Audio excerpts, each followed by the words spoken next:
सामीन,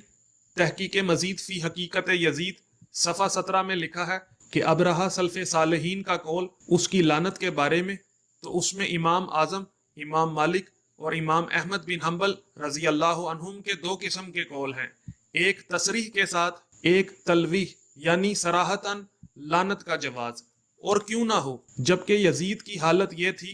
कि वो चीतों के शिकार में रहता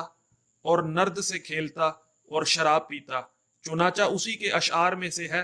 कि मैं अपने साथियों से कहता हूँ जिनकी जमात को जामो शराब ने जमा कर दिया है और इश्क की गर्मियाँ तरन्नुम की आवाज़ से पुकार रही हैं कि अपने चैन और लज्जतों के हिस्सा को हासिल कर लो, क्योंकि हर इंसान ख़त्म हो जाएगा, अगरचा उसकी उम्र कितनी ही तवील हो। जो ऐश करता है कि फिर ये जिंदगी हाथ ना आएगी। जी सामीन और नाजरीन, गैर शिया के इमाम आज़म